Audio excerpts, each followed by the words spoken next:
ਸਤਨਾਮ ਸ੍ਰੀ ਵਾਹਿਗੁਰੂ ਸਾਹਿਬ JIO. ਚੇਤ ਬਸੰਤ ਭਲਾ ਪਵਰ ਸੁਹਾਵੜੀ, ਬਨ ਫੂਲੇ ਮੰਝ ਬਾਰ ਮੈਂ ਪੇਰਾ ਘਰ ਬਾਹੁੜਾ। ਚੇਤ ਬਸੰਤ ਭਲਾ। ਵਾਹਿਗੁਰੂ ਜੀ ਕਾ ਖਾਲਸਾ, ਵਾਹਿਗੁਰੂ ਜੀ ਕੀ ਫਤਿਹ। ਕੋਟ ਬ੍ਰਹਮੰਡਾਂ ਦੇ ਮਾਲਕ, ਜੁਗੋ ਜੁਗੀ ਅਟਲ ਸ਼ਬਦਾ ਅਵਤਾਰ, ਦਸਾਂ ਪਾਤਸ਼ਾਹੀਆਂ ਦੀ ਆਤਮਿਕ ਜੋਤ, ਧੰਨ ਧੰਨ ਸਤਿਗੁਰੂ ਸ੍ਰੀ ਗੁਰੂ ਗ੍ਰੰਥ ਸਾਹਿਬ ਸੱਚੇ ਪਾਤਸ਼ਾਹ ਜੀ ਮਹਾਰਾਜ ਜੀ ਦੀ ਪਵਿੱਤਰ ਪਾਵਨ ਹਜ਼ੂਰੀ ਦੇ ਵਿੱਚ ਜੁੜ ਮਿਲ ਬੈਠੀ ਗੁਰੂ ਰੂਪ ਗੁਰੂ ਖਾਲਸਾ ਸਾਧ ਸੰਗਤ ਜੀਓ। ਆਓ ਬੜੇ ਪਿਆਰ ਯਾਰ ਸਤਿਕਾਰ ਦੇ ਨਾਲ ਅੰਮ੍ਰਿਤ ਬਾਣੀ ਹਰ ਹਰ ਤੇਰੀ, ਸੁਣ ਸੁਣ ਹੋਵੇ ਪਰਮ ਗਤ ਮੇਰੀ। ਜਲਨ ਬੁਝੀ ਸੀਤਲ ਹੋਏ ਮਨੁਆ, ਸਤਿਗੁਰ ਕਾ ਦਰਸ਼ਨ ਪਾਏ ਜੀਓ। ਸਤਿਗੁਰਾਂ ਦੀ ਪਵਿੱਤਰ ਅੰਮ੍ਰਿਤ ਬਾਣੀ ਦੀ ਕਥਾ ਵਿਚਾਰ ਵਿਆਖਿਆ ਸੋ ਸਰਵਣ ਕਰਕੇ ਲਾਭ ਪ੍ਰਾਪਤ ਕਰੋ ਜੀ। ਇੱਕ ਵਾਰ ਉਚਾਰਨ ਕਰੋ ਸਤਨਾਮ ਸ੍ਰੀ ਵਾਹਿਗੁਰੂ ਜੀ। ਸਤਨਾਮ ਸ੍ਰੀ ਵਾਹਿਗੁਰੂ ਸਾਹਿਬ ਜੀਓ। ਚੇਤ ਬਸੰਤ ਭਲਾ। ਤੁਖਾਰੀ ਸ਼ੰਤ ਮਹੱਲਾ ਪਹਿਲਾ, 12 ਮਹਾ। ਇਸ ਸਰਲੇਖ ਹੇਠ ਤੁਖਾਰੀ ਰਾਗ ਦੇ ਉਚਾਰੇ ਹੋਏ ਸ਼ੰਤਾਂ ਵਿੱਚ 12ਵਾਂ ਨਾਮੀ ਬਾਣੀ ਧੰਨ ਸਤਿਗੁਰੂ ਨਾਨਕ ਦੇਵ ਸਾਹਿਬ ਜੀ ਦੀ ਜੋ ਅੰਤਲੀ ਰਚਨਾ ਸ੍ਰੀ ਕਰਤਾਰਪੁਰ ਸਾਹਿਬ ਵਿਖੇ ਹੋਈ, ਉਸ ਦੀ ਪ੍ਰਾਰੰਭਤਾ ਹੋਈ ਸੀ, ਜਿਸ ਵਿੱਚ ਸਤਿਗੁਰੂ ਜੀ ਰੂਪਕ ਅਲੰਕਾਰ ਕਹਿ ਕੇ ਸੈਨਤ ਦੇ ਨਾਲ ਪਰਮਾਰਥ ਵੱਲ ਲਾਉਣ ਦੇ ਬਚਨ ਕਰ ਰਹੇ ਨੇ। ਇਹ ਜੋ ਗੁਰਬਾਣੀ ਹੈ, ਇਸ ਦੀਆਂ ਪਹਿਲੀਆਂ 4 ਪੌੜੀਆਂ ਦੀ ਕਥਾ ਆਪ ਕੱਲ ਸਰਵਣ ਕਰ ਚੁੱਕੇ ਹੋ, ਜਿਸ ਵਿੱਚ ਪਰਮੇਸ਼ਰ ਦੇ ਗੁਣ ਅਤੇ ਜਗਿਆਸੂ ਦੀ ਬੇਨਤੀ ਦੁਆਰਾ ਮੰਗਲ ਉਚਾਰਨ ਕੀਤਾ ਹੈ। ਇੱਕ ਓੰਕਾਰ ਸਤਿਗੁਰ ਪ੍ਰਸਾਦ ਬੀਜ ਰੂਪ ਮੰਤਰ ਮੰਗਲ ਰੂਪ ਤਾਂ ਹੈ ਹੀ ਹੈ। ਜਿਹੜੀਆਂ ਪਹਿਲੀਆਂ 4 ਪੌੜੀਆਂ ਦੀ ਕਥਾ ਹੋ ਚੁੱਕੀ ਹੈ, ਉਹ ਵੀ ਇਸ ਬਾਣੀ ਵਿੱਚ ਮੰਗਲ ਰੂਪ ਨੇ। ਹੁਣ ਅੱਜ 5ਵੀਂ ਪੌੜੀ ਪ੍ਰਾਰੰਭ ਹੋ ਰਹੀ ਹੈ, ਜਿਸ ਵਿੱਚ ਸਤਿਗੁਰੂ ਨਾਨਕ ਦੇਵ ਸਾਹਿਬ ਜੀ ਮਹਾਰਾਜ ਚੇਤ ਦੇ ਮਹੀਨੇ ਦਾ ਨਾਮ ਵਰਤ ਕੇ ਉਪਦੇਸ਼ ਤਾਂ ਵਾਹਿਗੁਰੂ ਨਾਮ ਜਪਣ ਦਾ ਹੀ ਦੇਣਾ ਹੈ। ਇਉਂ ਵਾਰੀ ਵਾਰੀ ਹਰ ਇੱਕ ਪੌੜੀ ਦੇ ਵਿੱਚ ਮਹੀਨੇ ਦਾ ਨਾਮ ਚੇਂਜ ਹੋਵੇਗਾ। ਜਿਵੇਂ 5ਵੇਂ ਪਾਤਸ਼ਾਹ ਜੀ ਦੇ 12 ਮਾਂਝ ਹਨ, ਉਹਦੇ ਵਿੱਚ ਪਹਿਲੀ ਪੌੜੀ ਮੰਗਲ ਦੀ ਹੈ ਅਤੇ ਆਖਰੀ ਅਸਤੋਤਰ ਦੀ ਹੈ। ਵਿਚਕਾਰਲੀਆਂ 12 ਪੌੜੀਆਂ 'ਚ 12 ਮਹੀਨਿਆਂ ਦਾ ਨਾਮ ਵਰਤ ਕੇ ਉਪਦੇਸ਼ ਬਖਸ਼ਿਆ। ਟੋਟਲ 14 ਪੌੜੀਆਂ ਨੇ। ਇਸ ਪਾਵਨ ਬਾਣੀ ਦੇ ਵਿੱਚ ਪਹਿਲੀਆਂ 4 ਪੌੜੀਆਂ ਮੰਗਲ ਦੀਆਂ ਉਚਾਰਨ ਕਰਕੇ ਹੁਣ 12 ਮਹੀਨਿਆਂ ਦਾ ਨਾਮ ਵਰਤ ਕੇ ਗੁਰੂ ਸਾਹਿਬ ਉਪਦੇਸ਼ ਬਖਸ਼ ਰਹੇ ਨੇ। ਚੇਤ ਬਸੰਤ ਭਲਾ, ਜਿਵੇਂ ਬਸੰਤ ਰੁੱਤ ਵਿੱਚ ਚੇਤ ਦਾ ਮਹੀਨਾ ਚੰਗਾ ਲੱਗਦਾ ਹੈ। ਭਵਰ ਸੁਹਾਵੜੇ ਅਤੇ ਖਿੜ ਰਹੀ ਬਨਸਪਤੀ ਤੋਂ ਸੁਗੰਧੀ ਲੈ ਕੇ ਭੌਰੇ ਸ਼ੋਭਨੀਕ ਹੋ ਰਹੇ ਹੁੰਦੇ ਹਨ। ਇਸੇ ਪ੍ਰਕਾਰ ਮਹਾਰਾਜ ਫਰਮਾਉਂਦੇ ਨੇ, ਚੇਤ ਬਸੰਤ ਭਲਾ ਮਨੁੱਖਾ ਜਨਮ ਰੂਪ ਪਰਮੇਸ਼ਰ ਨੂੰ ਚੇਤੇ ਕਰਨ ਰੂਪ ਚੇਤ ਦਾ ਮਹੀਨਾ ਹੈ ਅਤੇ ਸ਼ੌਂਕ ਅਵਸਥਾ ਜਾਂ ਪਰਮੇਸ਼ਰ ਦਾ ਆਨੰਦ ਪ੍ਰਗਟ ਹੋ ਰੂਪ ਬਸੰਤ ਰੁੱਤ ਹੈ। ਭਾਵ ਮਨੁੱਖਾ ਜਨਮ ਅੰਦਰ ਪਰਮਾਤਮਾ ਨੂੰ ਚੇਤੇ ਕਰਨਾ ਅਤੇ ਸ਼ੌਂਕ ਅਵਸਥਾ 'ਚ ਪਰਮੇਸ਼ਰ ਦਾ ਆਨੰਦ ਪ੍ਰਗਟ ਹੋਣਾ ਇਹ ਚੰਗਾ ਹੈ।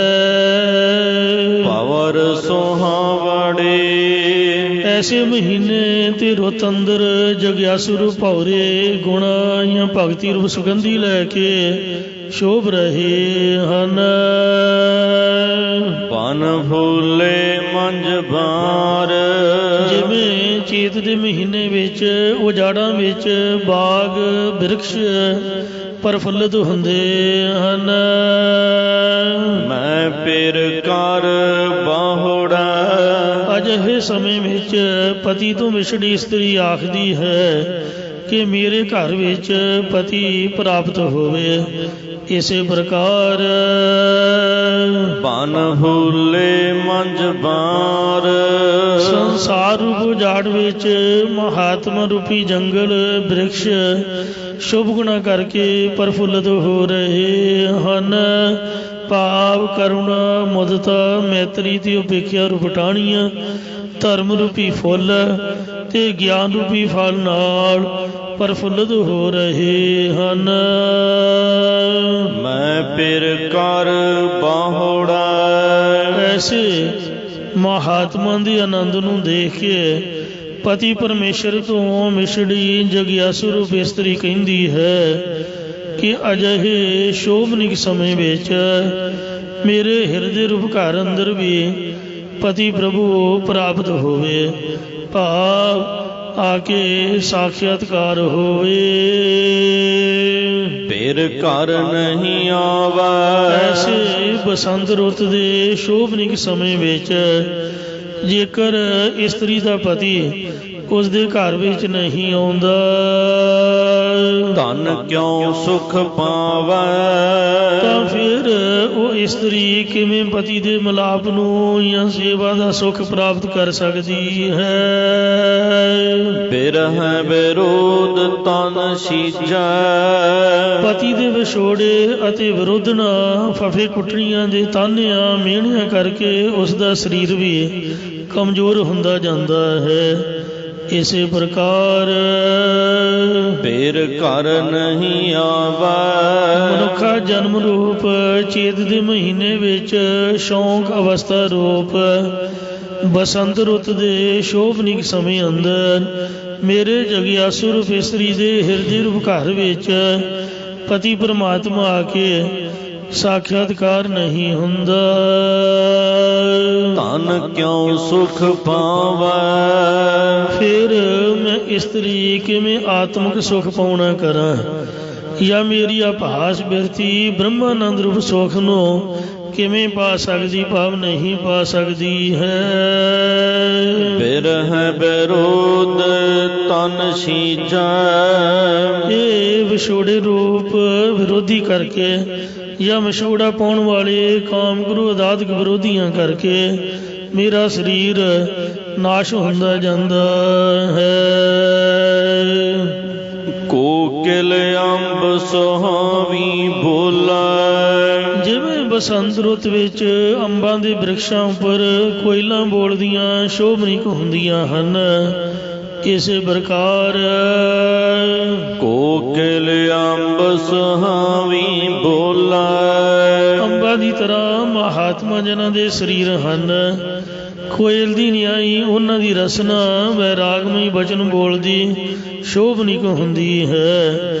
ਜਾਂ ਅੰਬਾਂ ਦੀ ਤਰ੍ਹਾਂ ਮਹਾਤਮਾ ਦੀ ਸੰਗਤ ਹੈ ਅਤੇ ਕੋਇਲ ਦੀ ਤਰ੍ਹਾਂ ਉਹਨਾਂ ਦੀ ਬੁੱਧੀ ਸ਼ੋਭਨੀਕ ਗਿਆਨ ਵਾਲੀ ਬਚਨਾਂ ਨੂੰ ਬੋਲਦੀ ਹੈ। ਗੁਰ ਰਸਨ ਅੰਮ੍ਰਿਤ ਬੋਲਦੀ ਹਰ ਨਾਮ ਸੁਹਾਵੀ। ਕਿਉ ਦੁਖ ਅੰਕ ਸਹੀਚੈ।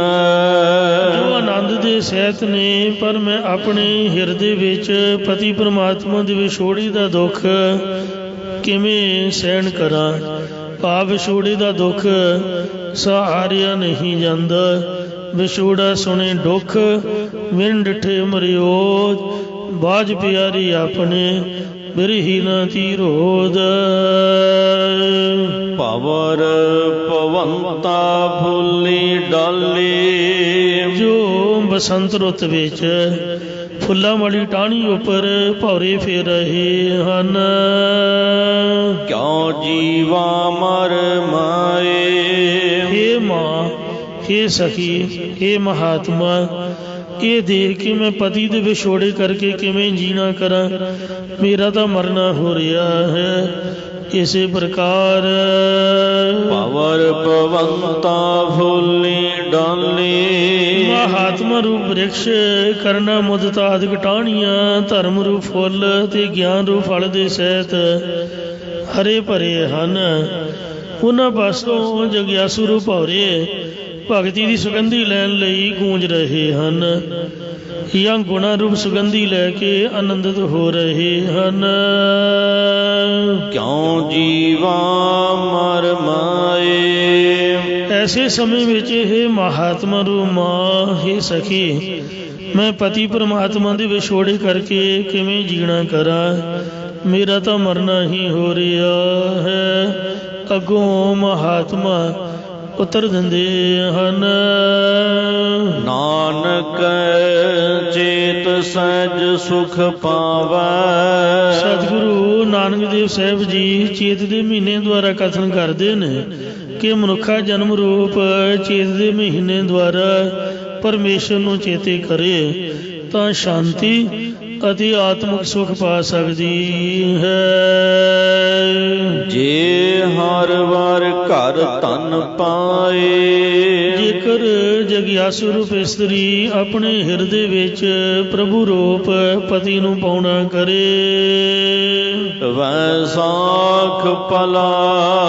ਬਸੰਤ ਰੁੱਤ ਦਾ ਦੂਸਰਾ ਮਹੀਨਾ ਵੈਸਾਖ ਦਾ ਬਹੁਤ ਚੰਗਾ ਹੈ।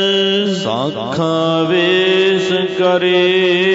ਇਸ ਮਹੀਨੇ ਅੰਦਰ ਬ੍ਰਿਕਸ਼ਾਂ ਦੀਆਂ ਟਾਹਣੀਆਂ ਬਹੁਤ ਸੁੰਦਰ ਲਿਬਾਸ ਧਾਰਨ ਕਰਦੀਆਂ ਨੇ। ਭਾਵ ਨਰਮ ਨਰਮ ਕਰੂੰਬਲਾਂ ਦੇ ਸਹਿਤ ਸ਼ਿੰਗਾਰ ਕਰਦੀਆਂ ਹਨ। ਸੋ ਇਸੇ ਪ੍ਰਕਾਰ ਵੈਸਾਖ ਪਲਾ। ਮਨੁੱਖਾ ਸਰੀਰ ਵੈਸਾਖ ਮਹੀਨੇ ਦੀ ਤਰ੍ਹਾਂ ਹੈ। ਵੈ ਉਹ ਜੋ ਸਾਖ ਵੇਦਾਂ ਸ਼ਾਸਤਰਾਂ ਕਰਕੇ ਪ੍ਰਤੀਪਾਦਨ ਯੋਗ ਹੈ, ਜਾਂ ਵੈ ਉਹ ਜੋ ਅੰਤःਕਰਨ ਆਦਿਕ ਸਾਰੀਆਂ ਬਿਰਤੀਆਂ ਦਾ ਉਪਹਿਤ ਚੇਤਨ ਸਾਖੀ ਸਰੂਪ ਹੈ। ਉਹ ਸਰੂਪ ਬਹੁਤ ਭਲਾ ਹੈ। ਜਾਂ ਵੈ ਉਹ ਵੇਦਾਂ ਕਰਕੇ ਪ੍ਰਤੀਪਾਦਨ ਯੋਗ ਈਸ਼ਰ ਅਤੇ ਸਾਖ ਤਤ ਮਿਥਿਆ ਦਾ ਵਿਵੇਚਨ ਵੈਸਾਖ ਦਾ ਮਹੀਨਾ ਹੈ। ਅਤੇ ਸਾਖਾਂ ਵੇਸ ਕਰੇ। ਜਗਿਆਸੂਆਂ ਦੀਆਂ ਬਿਰਤੀਆਂ ਰੂਪ ਟਾਹਣੀਆਂ, ਕਰਨਾ ਮੁਦਤਾ ਮੈਤਰੀ ਉਪੇਖਿਆ ਰੂਪ ਸੋਹਣੀਆਂ ਕਰੂੰਬਲਾਂ ਦਾ ਲਿਬਾਸ ਧਾਰਨ ਕਰਦੀਆਂ ਨੇ। ਜਾਂ ਸੰਸਾਰ ਰੂਪ ਉਜਾੜ ਦੇ ਵਿੱਚ ਮਹਾਤਮਾ ਰੂਪ ਬ੍ਰਿਕਸ਼ ਵੇਦਾਂ ਦਾ ਤੱਤ ਸਿਧਾਂਤ ਜਾਣਨ ਵਾਲੇ ਹਨ। ਉਹਨਾਂ ਦੁਆਰਾ ਜਗਿਆਸੂ ਰੂਪ ਇਸਤਰੀ ਸਾਧਨਾ ਰੂਪ ਭਲਾ ਵੇਸ ਲਿਬਾਸ ਧਾਰਨ ਕਰਦੀ ਹੈ। ਧਨ ਦੇਖੈ ਹਰ ਦੁਆਰ। ਹੇ ਹਰੀ, ਜਗਿਆਸੂ ਰੂਪ ਇਸਤਰੀ ਤੇਰੇ ਗਿਆਨ ਸਤਸੰਗਤ ਰੂਪ ਦਰਵਾਜ਼ੇ ਵਿੱਚ ਅਸਥਿਤ ਹੋ ਕੇ ਤੇਰੇ ਦਰਸ਼ਨਾਂ ਨੂੰ ਤੱਕ ਰਹੀ ਹੈ। ਆਵਹੁ ਦਇਆ ਕਰੇ। ਅਤੇ ਬੇਨਤੀ ਕਰਦੀ ਹੈ ਕਿ ਹੇ ਹਰੀ, ਤੁਸੀਂ ਆਪਣੀ ਮਿਹਰ ਦਇਆ ਤਰਸ ਕਰਕੇ ਮੇਰੇ ਹਿਰਦੇ ਵਿੱਚ ਆਉਣਾ ਕਰੋ, ਭਾਵ ਸਾਖਿਆਤਕਾਰ ਹੋਵੋ। ਘਰ ਆਓ ਪਿਆਰੇ, ਇਹ ਪਿਆਰੇ ਪਤੀ ਪਰਮੇਸ਼ਰ, ਤੂੰ ਮੇਰੇ ਹਿਰਦੇ ਰੂਪ ਘਰ ਵਿੱਚ ਆਉਣਾ ਕਰ। आओ जी, तू आओ हमारे हर जा सरमण सुरावण। तुमरी कृपा ते मेरा मन धन द्रविया। सो इस तरह ये बेनती है, आवो सजना हूँ देखा दर्शन तेरा राम। घर अपनड़े खड़ी तका, मैं मन चाओ कनेरा राम। मन चाओ कनेरा सुन प्रभ मेरा, मैं तेरा परवासा। दर्शन देख भई ने केवल, जन्म मरण दुख नासा। घर आओ प्यारे दुतर तारे। ये प्यारे पति परमेश्वर, तू मेरे हिरदे रूप घर विच आउणा कर, भाव साख्यातकार होना कर, ते मैनू कठिनताई नाल पार होने वाले संसार समुद्र तो ताਰਨ कर। तुद बिना अड न मोलो, मैं तेरे साख्यातकार होए तो बिना अद्धी कौड़ी भी मुੱਲ ਦਾ नहीं है। तैथों बगैर मेरे कीते साधना रूप ਸ਼ਿੰਗਾਰਾਂ ਦੇ कौड़ी भी मुੱਲ नहीं है। भाव तेरे तो बिना मेरी जिंदगी व्यर्थ है, फजूल है। कीमत कौन करे तुद पावा। हे प्रभु, जेकर तैनूं भा जावां ਤਾਂ ਮੇਰੀ ਕੀਮਤ ਕਿਹੜਾ ਕਰ ਸਕਦਾ।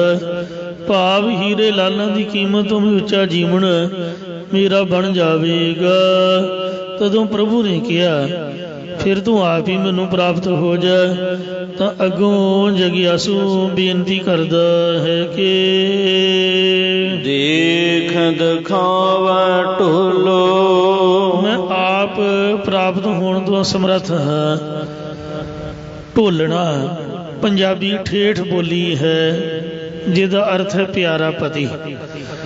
हे मेरे ਢੋਲ, हे ਮੇਰੇ ਢੋਲੋ ਪਿਆਰੇ ਪਤੀ ਪ੍ਰਮਾਤਮਾ, ਜੇਕਰ ਤੂੰ ਆਪਣਾ ਸਰੂਪ ਦਿਖਾਉਣਾ ਕਰੇ ਤਾਂ ਹੀ ਮੈਂ ਦੇਖਣਾ ਕਰ ਸਕਦੀ ਹਾਂ, ਜਾਂ ਗਿਆਨ ਦੀ ਦ੍ਰਿਸ਼ਟੀ ਦੁਆਰਾ ਦਿਖਾਵੇਂ ਤਾਂ ਦੇਖ ਸਕਦੀ ਹਾਂ, ਦੇਖਣ ਵਾਲਿਆਂ ਦੁਆਰਾ ਦਿਖਾਵੇਂ ਤਾਂ ਦੇਖਣਾ ਕਰ ਸਕਦੀ ਹਾਂ।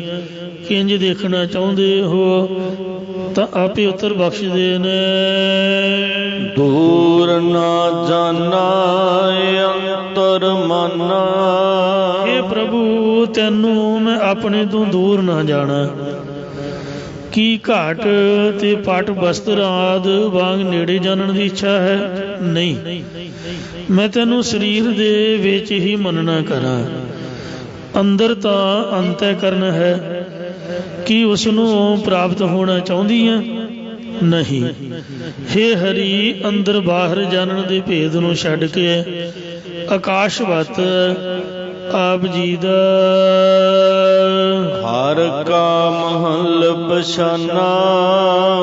ਆਪ ਦਾ ਸਰੂਪ ਵਿਆਪਕ ਪਹਿਚਾਨਣਾ ਕਰ।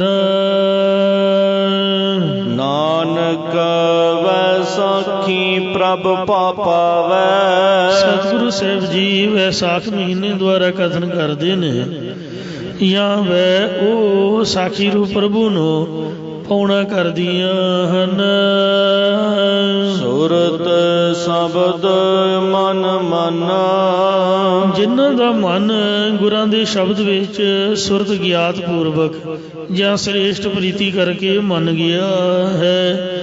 ਇਹ ਵੈਸਾਖ ਦੇ ਮਹੀਨੇ ਦਾ ਸਤਿਗੁਰਾਂ ਨੇ ਫਲ ਵੀ ਦੱਸ ਦਿੱਤਾ ਹੈ। ਮਾਹੋ ਜੇਠ ਭਲਾ। ਦੂਜੀ ਹੈ ਗਰਮੀ ਰੁੱਤ। ਇਹਦਾ ਜੇਠ ਦਾ ਮਹੀਨਾ ਚੰਗਾ ਹੈ। ਇਸੇ ਪ੍ਰਕਾਰ ਮਾਹੁ ਜੇਠ ਪਲਾ। ਜੇਠ ਨਾਮ ਹੈ ਵੱਡੇ ਦਾ। 84 ਲੱਖ ਜੂਨਾਂ ਵਿੱਚ ਮਨੁੱਖਾ ਜਨਮ ਉਤਮ ਜਨਮ ਸੋ ਮਾਨਸ ਦੇਹ। ਮਨੁੱਖਾ ਜਨਮ ਰੂਪ ਵੱਡਾ ਜੇਠ ਦਾ ਮਹੀਨਾ, ਇਹਦੇ ਦੁਆਰਾ ਸਤਿਗੁਰੂ ਜੀ ਕਥਨ ਕਰਦੇ ਹਨ ਕਿ ਇਸ ਮਹੀਨੇ ਦੁਆਰਾ ਚੰਗਾ ਪ੍ਰੀਤਮ ਕਿਉ ਬਿਸਰੈ। ਜੋ ਪਿਆਰਾ ਪ੍ਰਭੂ ਹੈ ਉਹ ਕਿਵੇਂ ਵਿਸਾਰ ਨਾ ਕਰੀਏ, ਕਿਉਂ ਵਿਸਾਰੀਏ। ਜਾਂ ਮਾਹੋ ਉਤਕ੍ਰਿਸ਼ਟ ਵੱਡਾ ਤਰ ਤੀਬਰ ਤਰਤਮ ਵੈਰਾਗ ਹੈ, ਉਸ ਵਿੱਚ ਭਲਾ ਪ੍ਰੀਤਮ ਕਿਉਂ ਵਿਸਾਰ ਨਾ ਕਰੀਏ। ਭਾਵ ਨਹੀਂ ਵਿਸਾਰਨਾ ਚਾਹੀਦਾ। ਮੰਦ ਵੈਰਾਗ ਵਿੱਚ ਵਿਸਰ ਜਾਏ ਤਾਂ ਆਮ ਗੱਲ ਹੈ, ਪਰ ਤਰ ਤੀਬਰ ਤਰਤਮ ਵੈਰਾਗ 'ਚ ਕਿਉਂ ਵਿਸਾਰੀਏ। ਥਲ ਤਪ ਹੈ ਸਰ ਪਾਰ। ਜਿਵੇਂ ਪ੍ਰਤੱਖ ਜੇਠ ਦੇ ਮਹੀਨੇ ਵਿੱਚ ਮਾਰੂ ਥਲ ਭੱਠ ਦੇ ਸਦਰਸ਼ ਤਪਦੇ ਹਨ, ਇਸੇ ਪ੍ਰਕਾਰ ਥਲ ਤਪ ਹੈ ਸਰ ਪਾਰ। ਮਨੁੱਖਾ ਜਨਮ ਰੂਪ ਜੇਠ ਦੇ ਮਹੀਨੇ ਵਿੱਚ ਜਗਿਆਸੂ ਦਾ ਅੰਤःਕਰਨ ਰੂਪ ਮਾਰੂ ਥਲ ਵਿਛੋੜੇ ਦੀ ਅੱਗ ਕਰਕੇ ਭੱਠ ਦੇ ਸਦਰਸ਼ ਤਪਦਾ ਹੈ। ਭਾਰ ਨਾਮ ਹੈ ਭੱਠ ਦਾ। ਸਾ ਤਨ ਬਿਨੋ ਕਰੈ। ਐਸੇ ਸਮੇਂ ਵਿੱਚ ਉਹ ਜਗਿਆਸੂ ਰੂਪ ਇਸਤਰੀ ਬੇਨਤੀ ਕਰਦੀ ਹੈ ਕਿ ਹੇ ਪਤੀ ਪ੍ਰਭੂ ਤੂੰ ਆ ਕੇ ਪ੍ਰਾਪਤ ਹੋਣਾ ਕਰ। ਤਨ ਬਿਨੋ ਕਰਦੀ। ਹੇ ਪ੍ਰਭੂ ਜਗਿਆਸੂ ਰੂਪ ਇਸਤਰੀ ਬੇਨਤੀ ਕਰਦੀ ਹੈ, ਗੁਣ ਸਾਰੇ ਦੀ ਅਤੇ ਤੇਰੇ ਗੁਣਾਂ ਨੂੰ ਸੰਭਾਲਦੀ ਹੈ। ਉਹ ਇਹ ਸੋਚਦੀ ਹੈ ਗੁਣ ਸਾਰੀ ਪ੍ਰਭ ਭਾਵਾ। ਜੇਕਰ ਗੁਣਾਂ ਨੂੰ ਸੰਭਾਲਾਂਗੀ ਤਾਂ ਹੀ ਹੇ ਪ੍ਰਭੂ ਤੈਨੂੰ ਭਾਉਣਾ ਕਰਾਂਗੀ। ਸੋ ਇਹ ਬੇਨਤੀ ਹੈ। ਸਾਚੈ ਮਹਿਲ ਰਹਿ ਬੈਰਾਗੀ।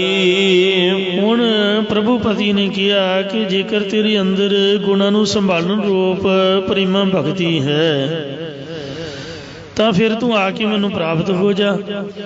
ਤਾਂ ਅੱਗੋਂ ਜਗਿਆਸੂ ਰੂਪ ਇਸਤਰੀ ਕਹਿੰਦੀ ਹੈ ਇਹ ਸੰਸਾਰ ਤੋਂ ਵਿਰਾਗਮਾਨ ਮਤਲਬ ਨਿਰਲੇਪ ਪਰਮਾਤਮਾ ਤੂੰ ਆਪਣੇ ਸਰੂਪ ਜਾਂ ਆਪਣੇ ਸੱਚਖੰਡ ਜਾਂ ਆਪਣੇ ਸਤਸੰਗਤ ਰੂਪ ਮਹੱਲ ਦੇ ਵਿੱਚ ਅਸਥਿਤ ਰਹਿੰਦਾ ਹੈ, ਜਿਹੜਾ ਸੱਚਾ ਹੈ। ਆਵਣ ਦੇਹ ਤਾਂ ਆਵਾ। ਹੁਣ ਆਮ ਹੀ ਲਿਖਿਆ ਹੁੰਦਾ ਹੈ ਕਿ ਨੋ ਐਂਟਰੀ, ਸੋ ਨੋ ਐਡਮਿਸ਼ਨ ਵਿਦਆਊਟ ਪਰਮਿਸ਼ਨ।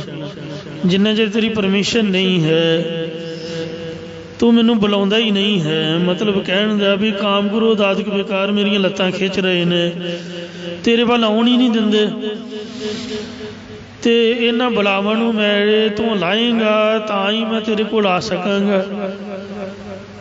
ਇਹ ਆਉਣ ਹੀ ਨਹੀਂ ਦਿੰਦੇ ਤਾਂ ਮੈਂ ਆਵਾਂ ਕਿਵੇਂ ਜੀ। ਇਹ ਮੇਰਾ ਖਹਿੜਾ ਛੱਡਣ ਤਾਂ ਹੀ ਮੈਂ ਤੇਰੇ ਵੱਲ ਆ ਸਕਦੀ ਹਾਂ। ਜਿਵੇਂ ਇੱਕ ਮਹਾਤਮਾ ਭਜਨ ਬੰਦਗੀ ਕਰਦੇ ਸਨ ਤੇ ਆਪਣੇ ਪਾਸ ਕਿਸੇ ਨੂੰ ਆਉਣ ਨਹੀਂ ਸਨ ਦਿੰਦੇ। ਉਹਨਾਂ ਨੇ ਆਪਣੀ ਕੁਟੀਆ ਦੇ ਬਾਹਰ 3 ਪਹਿਰੇਦਾਰ ਰੱਖੇ ਹੋਏ ਸਨ।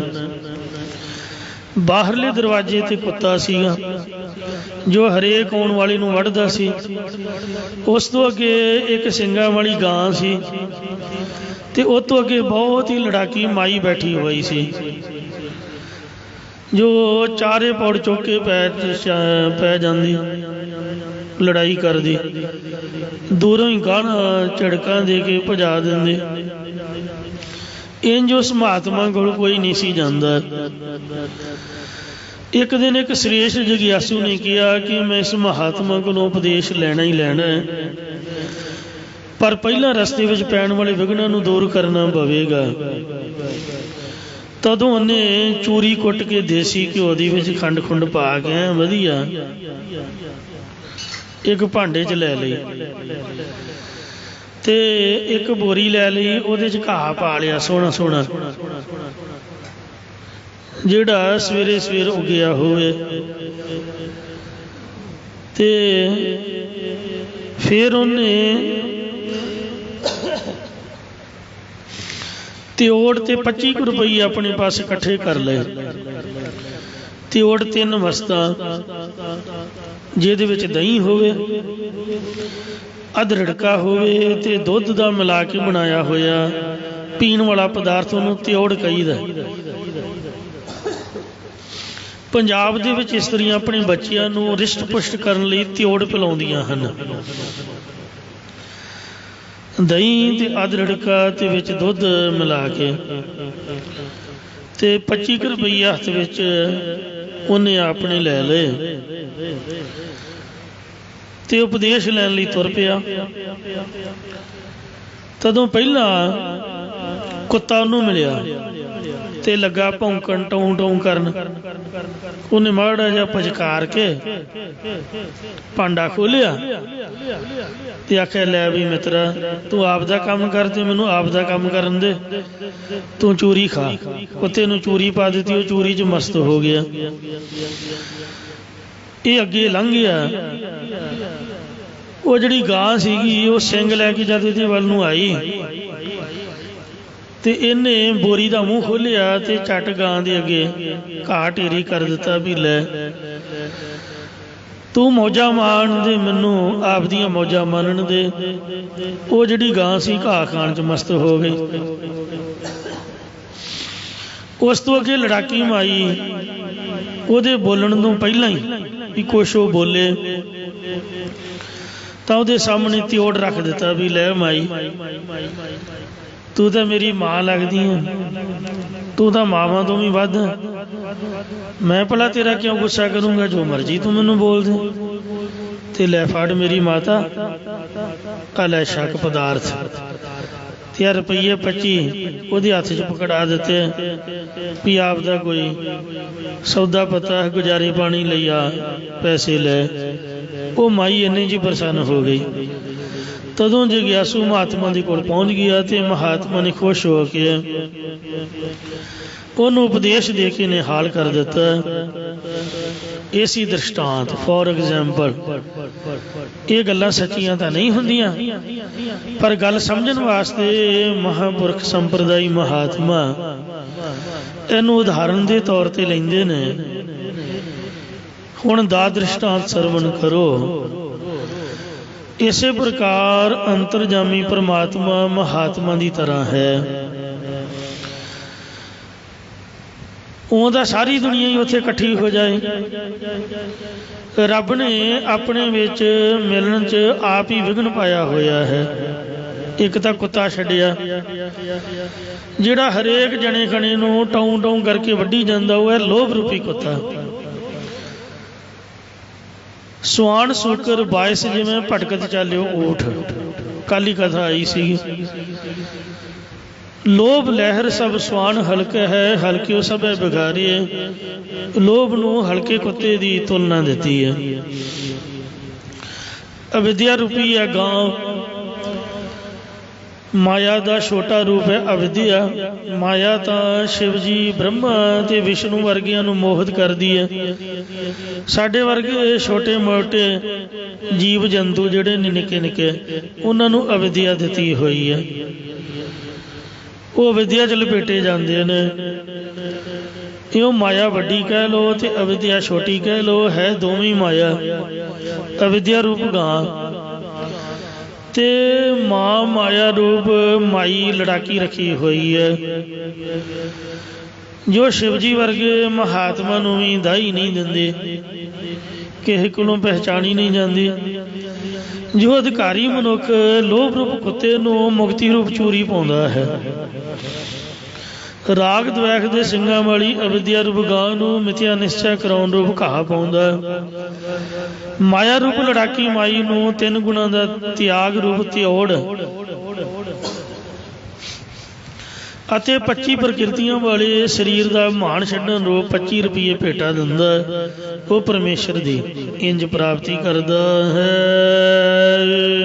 ਨੇ ਮਾਣੀ ਨੇ ਤਾਣੀ ਹਰ ਬਿਨ, ਇਹ ਹਰੀ ਪ੍ਰਭੂ ਤੇਰੀ ਪ੍ਰਾਪਤੀ ਤੋਂ ਬਿਨਾਂ ਮੈਂ ਗੁਣਾ ਰੂਪ ਮਾਨ ਤੋਂ ਰਹਿਤ ਹਾਂ।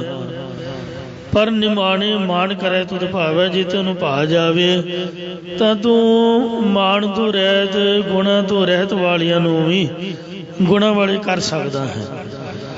ਇਹ ਹੁਣ ਤੇਰੇ ਵੱਸ ਹੈ, ਸਾਡੇ ਵੱਸ ਦੀ ਕੋਈ ਗੱਲ ਨਹੀਂ। ਆਪਾਂ ਤਾਂ ਬਾਹਾਂ ਖੜੀਆਂ ਕਰਕੇ ਗੁਰਦੁਆਰੇ ਆ ਗਏ ਹਾਂ ਤੇ ਬੇਨਤੀ ਕਰਦੇ ਹਾਂ ਵੀ ਮਹਾਰਾਜ ਮੈਂ ਤੇਰਾ ਵੀ, ਮੇਰੀ ਤਾਂ ਬੱਸ ਹੋਈ ਪਈ ਆ। ਇੰਨਾ ਸ਼ੁਕਰ ਹੈ ਵੀ ਭੱਜ ਭੁੱਜ ਕੇ ਇੱਥੇ ਪਹੁੰਚ ਗਏ ਆ ਤੇ ਹੁਣ ਤੂੰ ਹੀ ਕਿਰਪਾ ਕਰਨੀ ਹੈ। ਤੇ ਵਿਵੇਕ ਰੂਪ ਬਲ ਤੋਂ ਰਹਿਤ ਹੋ ਰਹੀ ਹਾਂ, ਮੇਰੇ ਵਿੱਚ ਗਿਆਨ ਵੀ ਕੋਈ ਨਹੀਂ ਹੈ। ਉਹ ਦੂਜਿਆਂ ਨੂੰ ਅਸੀਂ ਬੜਾ ਗਿਆਨ ਵੰਡਦੇ ਹਾਂ। ਕੋਈ ਬਿਮਾਰ ਹੋ ਜਾਏ ਨਾ ਤੇ ਪਤਾ ਲੈਣ ਵਾਲੇ ਸਾਰੇ ਡਾਕਟਰ ਮੇਰੇ ਵਰਗੇ ਵੀ ਡਾਕਟਰ ਬਣ ਕੇ ਬਹਿ ਜਾਂਦੇ ਨੇ। ਹਜ਼ਾਰਾਂ ਹੀ ਦਵਾਈਆਂ ਦੱਸ ਦੇਣਗੇ, ਪਰ ਪਤਾ ਉਦੋਂ ਲੱਗਦਾ ਜਦੋਂ ਬੰਦਾ ਆਪ ਮੁੱਧੜੇ ਮੂੰਹ ਡਿੱਗੇ। ਮੁੜ ਕੇ ਨਹੀਂ ਕੋਈ ਦਵਾਈ ਸੁੱਝਦੀ। ਪਤਾ ਵੀ ਹੋਵੇ ਤਾਂ ਵੀ ਨਹੀਂ ਲਈ ਜਾਂਦੀ। ਜਦੋਂ ਚੰਗਾ ਰਗੜਾ ਵੱਜਦਾ ਫਿਰ ਚੇਤਾ ਆਉਂਦਾ ਵੀ ਲੈ ਆਹ ਦਵਾਈ ਤਾਂ ਮੈਨੂੰ ਪਤਾ ਸੀਗੀ। 10 ਦਿਨਾਂ ਬਾਅਦ ਕਿਤੇ ਪ੍ਰਤੀ ਆ ਕੇ ਵੇਖ ਲਿਓ, ਮੇਰੇ ਨਾਲ ਤਾਂ ਇੰਝ ਹੀ ਹੁੰਦਾ। ਦੂਜੇ ਨੂੰ ਕਹਾਂਗੇ ਵੀ ਇੰਝ ਕਰੋ ਤੇ ਇੰਝ ਕਰੋ। ਤੇ ਇਸ ਵਾਸਤੇ ਸਾਡੇ 'ਚ ਗਿਆਨ ਧਿਆਨ ਕੋਈ ਨਹੀਂ ਹੈ। ਮਹਾਰਾਜ ਨੇ ਤਾਂ ਸਿੱਧੀ ਬੋਲੀ ਵਿੱਚ ਬੇਨਤੀ ਕਰਨ ਦੀ ਜਾਚ ਸਿਖਾਈ ਹੈ ਵੀ ਇੱਥੇ ਗਿਆਨੀ ਧਿਆਨੀ ਨਹੀਂ ਚੱਲਦਾ, ਇੱਥੇ ਤਾਂ ਮੂਰਖ ਬੰਦਾ ਹੀ, ਬੇਸਮਝ ਬੰਦਾ। ਜਿਹੜਾ ਭਾਈ ਬੁੱਧੂ ਹੈ ਉਹਦੀਆਂ ਕੱਚੀਆਂ ਪਿੱਲੀਆਂ ਇੱਟਾਂ ਹੀ ਚੱਲਦੀਆਂ ਨੇ, ਉਹੀ ਪੱਕੀਆਂ ਦੇ ਭਾਅ ਵੇਖਦੀਆਂ। ਪੱਕੀਆਂ ਪੁੱਕੀਆਂ ਨੂੰ ਨਹੀਂ ਕੋਈ ਵੇਖਦਾ। ਤੇ ਇਸ ਵਾਸਤੇ ਗਿਆਨ ਧਿਆਨ ਕਿਛ ਕਰਮ ਨ ਜਾਣਾ, ਸਾਰ ਨ ਜਾਣਾ ਤੇਰੀ। ਸਭ ਦੇ ਵੱਡਾ ਸਤਿਗੁਰ ਨਾਨਕ ਜਿਨ ਕਲ ਰਾਖੀ ਮੇਰੀ। ਆਪਣੇ ਆਪ ਉੱਪਰ ਜਦ ਦੁੱਖ ਆਵੇ ਉਦੋਂ ਗਿਆਨ ਕੰਮ ਨਹੀਂ ਆਉਂਦਾ। ਇਸ ਲਈ ਜਿੰਨਾ ਮਰਜ਼ੀ ਬੰਦਾ ਗਿਆਨੀ ਹੋਵੇ, ਭਾਈ ਗੁਰਦਾਸ ਤੋਂ ਵੱਡਾ ਨਹੀਂ ਹੋ ਸਕਦਾ। ਉਹਨਾਂ ਨੇ ਵੀ ਆਖਿਆ ਹੈ, ਹੋ ਅਪਰਾਧੀ ਗੁਨਹਗਾਰ ਹੋ ਬੇਮੁਖ ਮੰਦਾ, ਚੋਰ ਯਾਰ ਜੁਆਰ ਹੋ ਪਰ ਕਰ ਜੋ ਹੰਦਾ, ਨਿੰਦਕ ਦੁਸ਼ਟ ਹਰਾਮ ਖੋਰ ਸਗ ਦੇਸ ਠਗੰਦਾ। ਮਹਾਰਾਜ ਵਿਵੇਕ ਰੂ ਬਲ ਤੋਂ ਰਹਿਤ ਹੋ ਰਹੀ ਹਾਂ। ਜਾਂ ਨਿਮਾਣੀ ਨਤਾਣੀ, ਮਨ ਕਰਕੇ ਨਿਮਾਣੀ ਅਤੇ ਸਰੀਰ ਕਰਕੇ ਨਤਾਣੀ ਬਲ ਤੋਂ ਰਹਿਤ ਹੋ ਰਹੀ ਹਾਂ। ਕਿਉ ਪਾਵੈ ਸੁਖ ਮਹਲੀ, ਫਿਰ ਤੇਰੇ ਸਰੂਪ ਜਾਂ ਤੁਰਿਆ ਪਦਰੂ ਮਹਲ ਦੇ ਸੁੱਖ ਨੂੰ ਕਿਵੇਂ ਪਾ ਸਕਦੀ, ਭਾਵ ਨਹੀਂ ਪਾ ਸਕਦੀ। ਨਾਨਕ ਜੇਠ ਜਾਣੈ ਤਿਸ ਜੈਸੀ। ਸਤਿਗੁਰੂ ਨਾਨਕ ਦੇਵ ਸਾਹਿਬ ਜੀ ਮਨੁੱਖਾ ਜਨਮ ਰੂਪ ਜੇਠ ਦੇ ਮਹੀਨੇ ਦੁਆਰਾ ਕਥਨ ਕਰਦੇ ਨੇ ਕਿ ਵੱਡੇ ਤਰ ਤੀਬਰ ਤਰਤਮ ਵੈਰਾਗ ਨੂੰ ਧਾਰਨ ਕਰਕੇ ਜੋ ਜਗਿਆਸੂ ਰੂਪ ਇਸਤਰੀ ਵੱਡੇ ਪਰਮੇਸ਼ਰ ਨੂੰ ਜਾਣ ਲੈਂਦੀ ਹੈ, ਉਹ ਤਿਸ ਜੈਸੀ ਉਸ ਵਾਹਿਗੁਰੂ ਜਿਹੀ ਹੀ ਹੋ ਜਾਂਦੀ ਹੈ। ਹਰ ਜਨ ਦੁਈ ਏਕ ਹੈ, ਭਾਵ ਹਰੀ ਦਾ ਹੀ ਸਰੂਪ ਹੋ ਜਾਂਦੀ ਹੈ। ਹਰੀ ਤੇ ਹਰੀ ਦੇ ਜਨ ਇੱਕੋ ਰੂਪ ਹੀ ਨੇ, ਬਿਬ ਵਿਚਾਰ ਕਛ ਨਾ ਹੈ। ਦੋਨਾਂ 'ਚ ਫਰਕ ਕੋਈ ਨਹੀਂ ਹੈ। ਜਲ ਤੇ ਉਪਜ ਤਰੰਗ ਜਿਉਂ ਇੱਕ ਨੂੰ ਲਹਿਰ ਕਹਿ ਦਈਦਾ ਤੇ ਇੱਕ ਨੂੰ ਸਮੁੰਦਰ ਕਹਿ ਦਈਦਾ। ਜੇ ਕੋਈ ਬੰਦਾ ਪੁੱਛੇ ਵੀ ਸਮੁੰਦਰ 'ਚ ਕੀ ਹੈ, ਉਹਦੇ 'ਚ ਵੀ ਪਾਣੀ ਹੈ। ਤੇ ਜਿਹੜੀ ਤੁਸੀਂ ਲਹਿਰ ਕਹਿ ਰਹੇ ਹੋ ਉਹਦੇ 'ਚ ਕੀ ਹੈ, ਉਹਦੇ 'ਚ ਵੀ ਪਾਣੀ ਹੈ। ਪਰ ਉਹ ਵੱਖ ਕਿਵੇਂ ਹੋ ਗਈ? ਹਵਾ ਵਗੀ ਹੈ, ਤੂਫਾਨ ਆਇਆ। ਇੰਝ ਜਦ ਵਾਸ਼ਨਾ ਰੂਪੀ ਤੂਫਾਨ ਆਉਂਦਾ, ਮਤਲਬ ਸਾਡੀਆਂ ਵਾਸ਼ਨਾਵਾਂ ਪ੍ਰਬਲ ਹੋ ਜਾਂਦੀਆਂ ਨੇ ਕਿ ਮੈਨੂੰ ਆਹ ਚਾਹੀਦਾ, ਮੈਨੂੰ ਉਹ ਚਾਹੀਦਾ। ਉਹੀ ਬੰਦੇ ਨੂੰ ਅੱਗੇ ਜਨਮ ਦਿੰਦੀਆਂ ਨੇ ਤੇ ਉਹ ਆਤਮਾ ਨੂੰ ਪਰਮਾਤਮਾ ਦੇ ਨਾਲੋਂ ਲਹਿਰ ਦੀ ਤਰ੍ਹਾਂ ਵੱਖ ਕਰ ਦਿੰਦੀਆਂ। ਵਾਸ਼ਨਾ ਵਧਾਵਾ ਜਾਵੇ, ਜੇ ਬੰਦਾ ਇਹ ਵਾਸ਼ਨਾਵਾਂ ਛੱਡ ਦੇ ਫਿਰ ਤਾਂ ਬੰਦਾ ਭਗਵਾਨ। ਵਾਸ਼ਨਾ ਕਰਕੇ ਹੀ, ਇੱਛਾਵਾਂ ਕਰਕੇ ਹੀ ਆਪਾਂ ਮਨੁੱਖ ਹਾਂ। ਤੇ ਇਸ ਵਾਸਤੇ ਜਿਹੜੀ ਜਗਿਆਸੂ ਰੂਪ ਜਿਹੜੀ ਇਸਤਰੀ ਹੈ ਵੱਡੇ ਪਰਮੇਸ਼ਰ ਨੂੰ ਜਾਣ ਲੈਂਦੀ ਹੈ, ਉਹ ਵਾਹਿਗੁਰੂ ਵਰਗੀ ਬਣ ਜਾਂਦੀ ਹੈ। ਬਿਬ ਵਿਚਾਰ ਕਛ ਨਾਹੀਂ, ਜਲ ਤੇ ਉਪਜ ਤਰੰਗ ਜਿਉਂ ਜਲ ਹੀ ਬਿਖੈ ਸਮਾਹੀ। ਜਦ ਹਵਾ ਖਤਮ ਹੋ ਜਾਂਦੀ ਤਾਂ ਲਹਿਰ ਪਾਣੀ 'ਚ ਇੱਕਮਿਕ ਹੋ ਕੇ ਪਾਣੀ ਦਾ ਰੂਪ ਹੋ ਜਾਂਦੀ। ਜਦ ਵਾਸ਼ਨਾਵਾਂ ਇਨਸਾਨ ਦੀਆਂ ਖਤਮ ਹੋ ਜਾਂਦੀਆਂ ਉਸ ਵਕਤ ਆਤਮਾ ਪਰਮਾਤਮਾ ਨਾਲ ਮਿਲ ਕੇ ਰੱਬ ਦਾ ਰੂਪ ਬਣ ਜਾਂਦੀ ਸੀ, ਪਹਿਲਾਂ ਵੀ ਰੱਬ। ਤੋ ਇੰਜ ਕਬੀਰ ਆਸਾ ਕਰਤਾ ਜਗ ਮੁਆ, ਆਸਾ ਮਰੇ ਨਾ ਜਾਏ, ਨਾਨਕ ਆਸਾ ਪੂਰੀਆਂ ਸੱਚੇ ਸੋਚਤ ਲਾਏ। ਕਬੀਰ ਆਸਾ ਕਰੀਏ ਰਾਮ ਕੀ, ਅਵਰੇ ਆਸ ਨਿਰਾਸ, ਨਰਕ ਪਰੈ ਤੇ ਮਨ ਨਹੀਂ, ਜੋ ਹਰਿ ਨਾਮ ਉਦਾਸ। ਕਰਮ ਮਿਲਾਏ ਗੁਣ ਗਹਲੀ, ਅਤੇ ਜੋ ਕਰਮ ਕਾਂਡਾਂ 'ਚ ਮਿਲੀ ਰਹਿੰਦੀ ਹੈ ਉਹ ਤਿੰਨਾਂ ਗੁਣਾਂ ਦੀ ਹੀ ਗ੍ਰਸੀ ਹੋਈ ਹੈ। ਜਿਸ ਦੇ ਨਿਸ਼ਕਾਮ ਕਰਮ ਕੀਤੇ ਹੋਣ ਜਾਂ ਸਤਿਗੁਰਾਂ ਦੀ ਬਖਸ਼ਿਸ਼ ਮਿਲੇ ਤਾਂ ਗਿਆਨ ਆਦਿ ਗੁਣਾਂ ਕਰਕੇ ਪ੍ਰਭੂ ਪਤੀ ਉਸ ਦੀ ਬਿਰਤੀ ਰੂਪ ਭੁਜਾ ਨੂੰ ਗਹਿਲੀ ਪਕੜ ਕੇ ਆਪਣੇ ਵਿੱਚ ਅਭੇਦ ਕਰ ਲੈਂਦਾ ਹੈ। ਆਸਾੜ ਪਲਾ, ਗਰਮੀ ਰੁੱਤ ਦਾ ਦੂਸਰਾ ਮਹੀਨਾ ਹਾੜ੍ਹ ਦਾ ਮਹੀਨਾ, ਇਹ ਚੰਗਾ ਹੈ। ਜਾਂ ਹਾੜ੍ਹ ਦੇ ਮਹੀਨੇ ਦੁਆਰਾ ਕਥਨ ਕਰਦੇ ਹਨ ਕਿ ਸੂਰਜ ਗਗਨ ਤਪੈ, ਇਸ ਮਹੀਨੇ 'ਚ ਆਕਾਸ਼ ਵਿੱਚ ਸੂਰਜ ਚੰਗਾ ਤਪਸ਼ ਮਾਰਦਾ, ਚੰਗਾ ਤਪਦਾ ਹੈ। ਧਰਤੀ ਦੁਖ ਸਹਾਇ, ਅੱਗ ਵਾਂਗ ਕਹਿੰਦੇ ਭਖਦਾ ਸੂਰਜ, ਸੋਖੈ ਅਗਨ ਪਖੈ, ਅੰਗ ਵਾਂਗ ਭਖਦਾ ਸੂਰਜ ਪਾਣੀ ਨੂੰ ਸੋਖਦਾ, ਬ੍ਰਿਕਸ਼ਾਂ ਦੇ ਪੱਤਿਆਂ ਨੂੰ ਸੁਕਾ ਦਿੰਦਾ, ਘਾਹ ਆਦਿਕ ਦੀਆਂ ਤਿੜਾਂ 'ਚੋਂ ਰਸ ਖਤਮ ਕਰ ਦਿੰਦਾ, ਇਹ ਸਭਨਾਂ 'ਚੋਂ ਰਸ ਸੋਖ ਲੈਂਦਾ ਹੈ। ਤੇ ਧਰਤੀ ਦੁੱਖ ਸਹੈ, ਧਰਤੀ ਤਪਸ਼ ਦਾ ਦੁੱਖ ਸਹਾਰਨਾ ਕਰਦੀ ਹੈ। ਅਗਨ ਰਸ ਸੋਖੈ ਮਰੀਐ ਧੋਖੈ, ਜਦੋਂ ਸੂਰਜ ਆਕਾਸ਼ ਵਿੱਚ ਅੱਗ ਵਾਂਗ ਤਪਦਾ ਹੈ ਤਦੋਂ ਪਾਣੀ ਨੂੰ ਸੁਕਾ ਦਿੰਦਾ। ਇਹ ਦੇਖ ਕੇ ਪਤੀ ਦੇ ਵਿਛੋੜੇ ਵਾਲੀ ਇਸਤਰੀ ਇਸ ਸੰਸੇ ਵਿੱਚ ਮਰਦੀ ਜਾਂਦੀ ਹੈ ਕਿ ਇੰਨੀ ਤਪਸ਼ ਵਿੱਚ ਸ੍ਰਿਸ਼ਟੀ ਕਿਵੇਂ ਬਚੇਗੀ। ਪੀਸੋ ਕੀਰਤਨ ਹਾਰੇ, ਪਰ ਫਿਰ ਵੀ ਪੁਨः ਉਹ ਸੂਰਜ ਵੀ ਆਪਣਾ ਕਰਮ ਨਹੀਂ ਹਾਰਦਾ, ਆਪਣੀ ਕਿਰਤ ਤੋਂ ਨਹੀਂ ਹਾਰਦਾ, ਅਧਿਕ ਤੋਂ ਅਧਿਕ ਹੀ ਤਪੀ ਜਾਂਦਾ ਹੈ। ਜਾਂ ਉਹ ਧਰਤੀ ਆਪਣੇ ਕਰਮ ਨੂੰ ਨਹੀਂ ਹਾਰਦੀ, ਆਪਣੇ ਅੰਦਰ ਅੰਕੁਰ ਦਬਾਈ ਬੈਠੀ ਰਹਿੰਦੀ ਹੈ ਕਿ ਜਦ ਕਦੇ ਵਰਖਾ ਹੋਵੇਗੀ ਉਸ ਸਮੇਂ ਉੱਗ ਪੈਣਗੇ।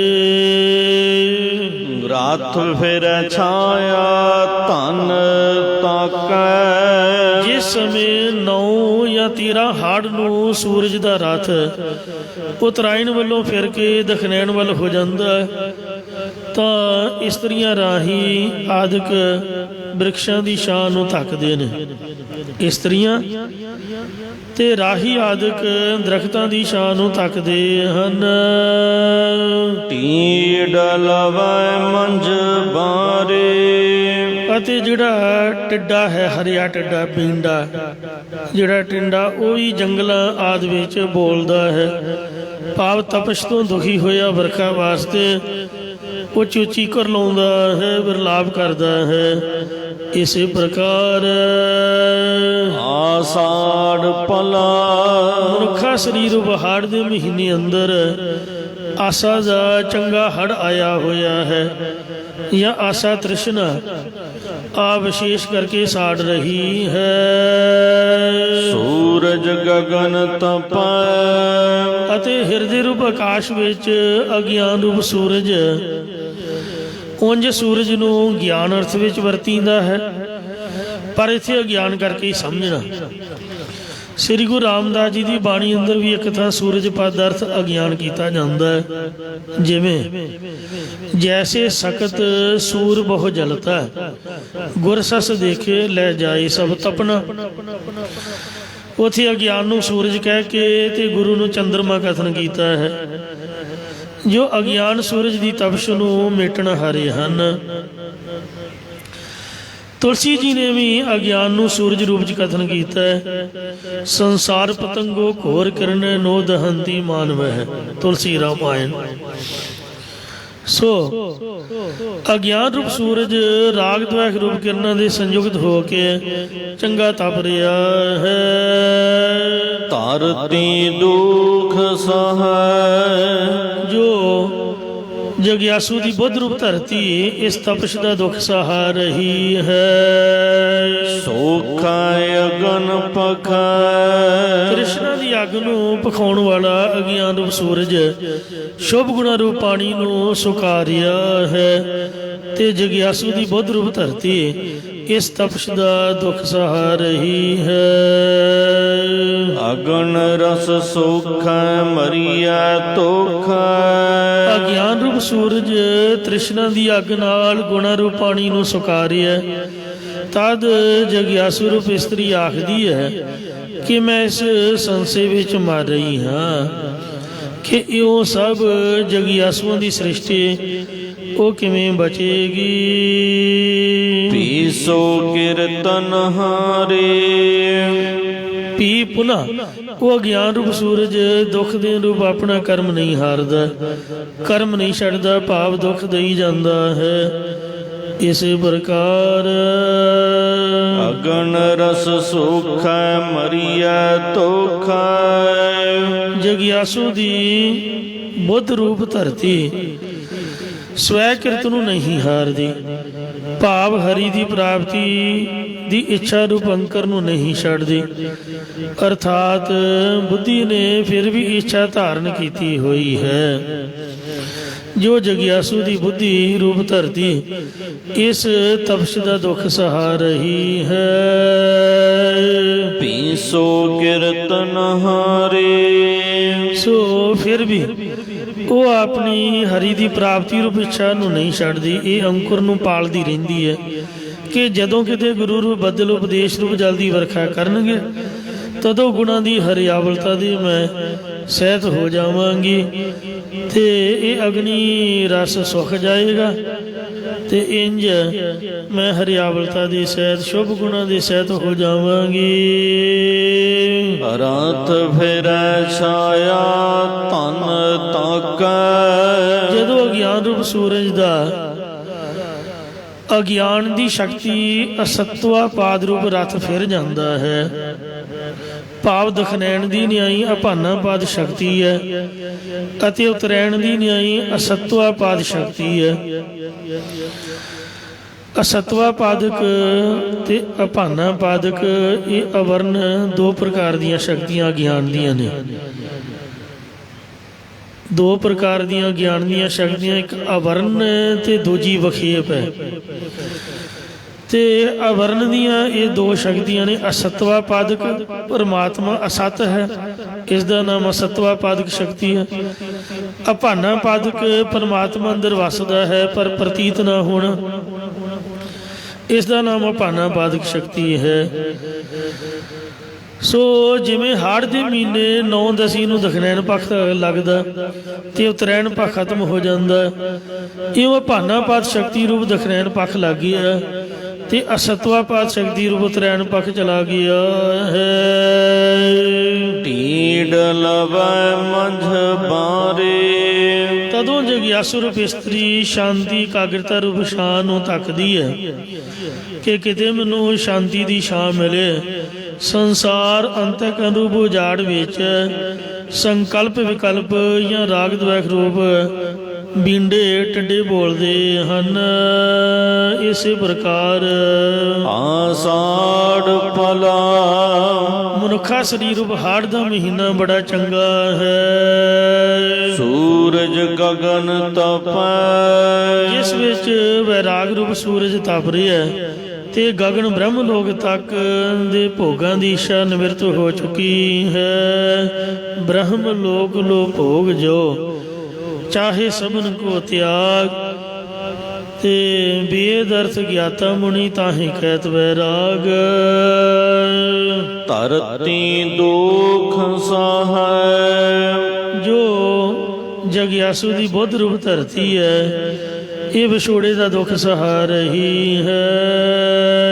ਸੋਖਾ ਅਗਨ ਪਖੈ ਇਹ ਅੱਗ ਦੀ ਨਿਆਈ ਭਖ ਰਿਹਾ ਤੇ ਵਿਸ਼ਿਆਂ ਨੂੰ ਪਾਣੀ ਨੂੰ ਸੋਖ ਰਿਹਾ ਹੈ। ਅਗਨ ਰਸ ਸੋਖੈ ਮਰੀਐ ਤੋਖੈ। ਅੱਗ ਦੀ ਤਰ੍ਹਾਂ ਵੈਰਾਗ ਤਪ ਰਿਹਾ ਤੇ ਦੁਨੀਆ ਦੇ ਮੋਹ ਵਿਸ਼ਿਆਂ ਨੂੰ ਪਾਣੀ ਨੂੰ ਸੁਕਾ ਰਿਹਾ ਹੈ ਅਤੇ ਸੰਸੇ ਵਿੱਚ ਮਰਦੀ ਰਹੀਦਾ ਕਿ ਇਕੱਲੇ ਵਿਰਾਗ ਨਾਲ ਪ੍ਰਾਪਤੀ ਹੋਵੇਗੀ ਕਿ ਨਹੀਂ ਹੋਵੇਗੀ।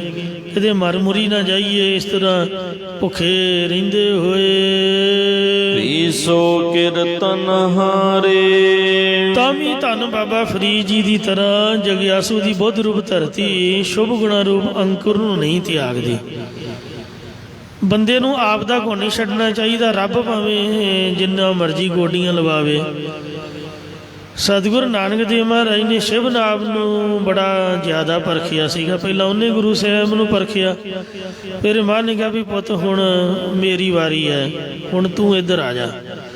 ਜਿੰਨਾ ਚਿਰ ਉਹ ਮਰ ਕੇ ਡਿੱਗ ਨਹੀਂ ਪਿਆ ਉਹਨਾਂ ਚਿਰ ਉਹਦੇ ਮੂੰਹ 'ਚ ਪਾਣੀ ਨਹੀਂ ਪਾਇਆ। ਮੋਇਨਾ ਤੇ ਸੋਇਨਾ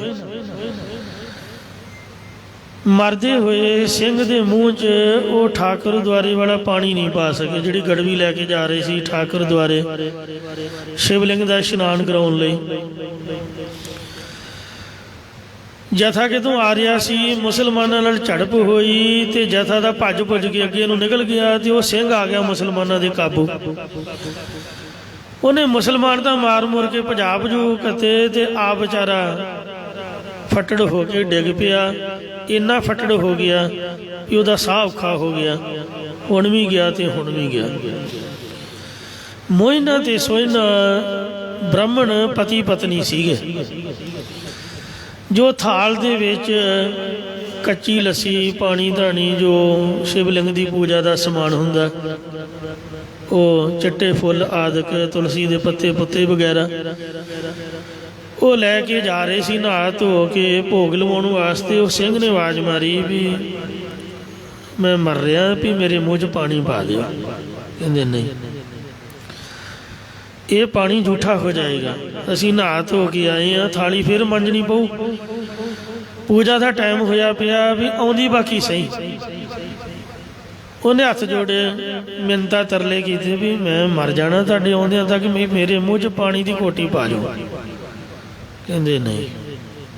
ਉਹਨੇ ਕਿਹਾ ਫਿਰ ਜਾਓ। ਹੁਣ ਮੇਰੀ ਤਾਂ ਕਰਨੀ ਗੁਰੂ ਘਰ ਪ੍ਰਵਾਨ ਹੋ ਗਈ ਹੈ, ਜੋ ਕੁਛ ਹੋਣਾ ਸੀ ਹੋ ਗਿਆ। ਤੁਹਾਨੂੰ ਠਾਕੁਰ ਨਹੀਂ ਜੇ ਦਰਸ਼ਨ ਦੇਣ ਲੱਗਾ, ਬਸ ਇੱਕੋ ਹੀ ਬਚਨ ਕਰਤਾ।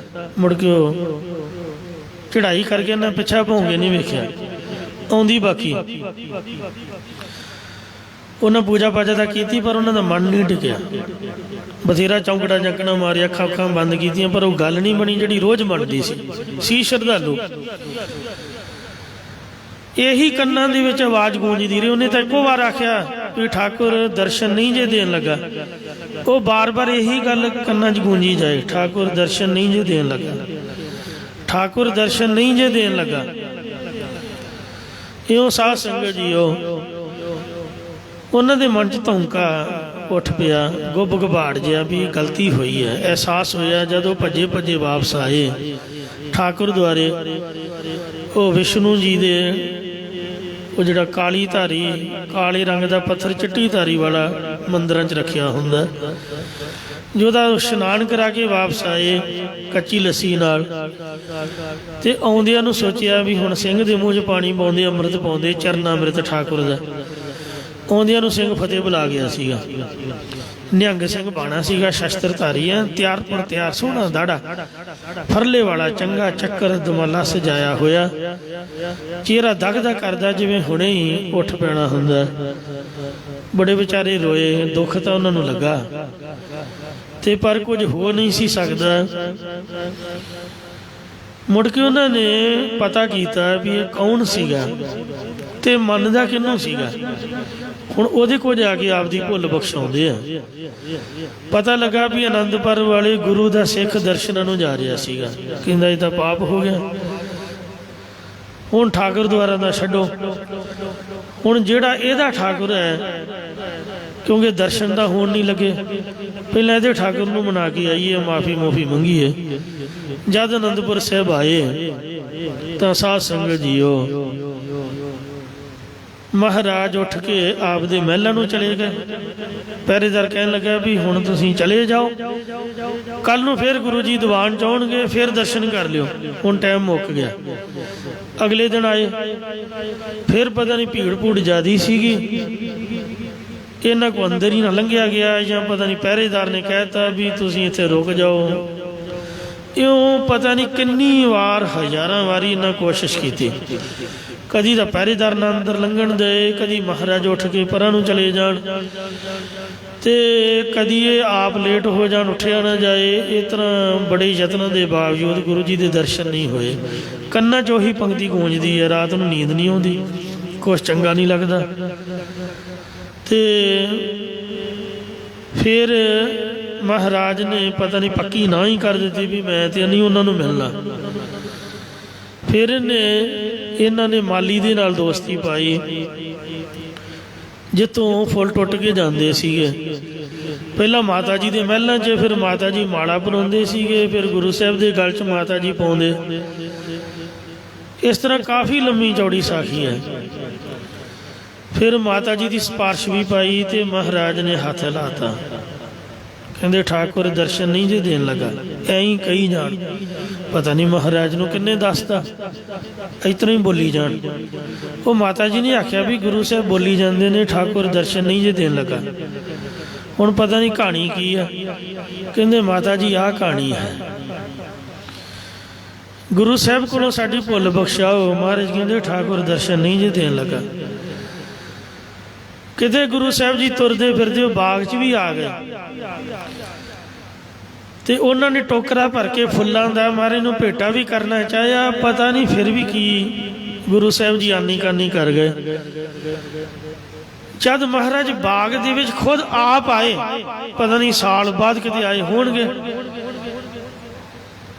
ਤੇ ਮਾਲੀ ਵੀ ਮਿਲਿਆ, ਸਾਰੇ ਮਿਲੇ ਉੱਥੇ, ਪਰ ਉਹਨਾਂ ਨੂੰ ਦਰਸ਼ਨ ਨਹੀਂ ਹੋਏ। ਪਤਾ ਨਹੀਂ ਪਿੱਠ ਕਰਤੀ ਗੁਰੂ ਸਾਹਿਬ ਨੇ, ਉਹਨਾਂ ਦਾ ਚਿੱਤ ਘਬਰਾ ਗਿਆ ਵੀ ਓਹੋ ਹੁਣ ਤਾਂ ਕਹਾਣੀ ਖਤਮ ਹੋ ਗਈ। ਆਖਰੀ ਆਸ ਉਮੀਦ ਵੀ ਸਾਡੀ ਮੁੱਕ ਗਈ। ਮਹਾਰਾਜ ਖੁਦ ਆਪ ਆਏ, ਇਹ ਤਾਂ ਹੁਣ ਗੁਰੂ ਸਾਹਿਬ ਨੇ ਪੱਕਾ ਹੀ ਧਾਰ ਲਿਆ ਵੀ ਠਾਕੁਰ ਨੇ ਦਰਸ਼ਨ ਨਹੀਂ ਦੇਣੇ, ਸਾਡੀ ਜ਼ਿੰਦਗੀ ਦਾ ਕੀ ਪਤਾ। ਉਹਨਾਂ ਦਾ ਹੌਕਾ ਜਿਹਾ ਨਿਕਲਿਆ, ਉੱਥੇ ਹੀ ਉਹ ਗਸ਼ ਖਾ ਕੇ ਡਿੱਗ ਪਏ। ਮਰਿਆਂ ਤੋਂ ਬਾਅਦ ਗੱਲ ਬਣਦੀ ਹੈ, ਗੱਜ ਕੇ ਆਖੋ ਸਤਿਨਾਮ ਸ੍ਰੀ ਵਾਹਿਗੁਰੂ। ਇਹ ਜਿਹੜੀ ਕਲਾਸ ਤੁਸੀਂ ਅਟੈਂਡ ਕਰ ਰਹੇ ਹੋ, ਇਹਦੇ ਵਿੱਚ ਵਿਦਿਆਰਥੀ ਉਹ ਬੈਠ ਸਕਦਾ ਹੈ, ਐਡਮਿਸ਼ਨ ਉਹਨੂੰ ਮਿਲਦੀ ਹੈ ਜਿਹਦੇ ਧੜ ਉੱਪਰ ਸੀਸ ਨਾ ਹੋਵੇ।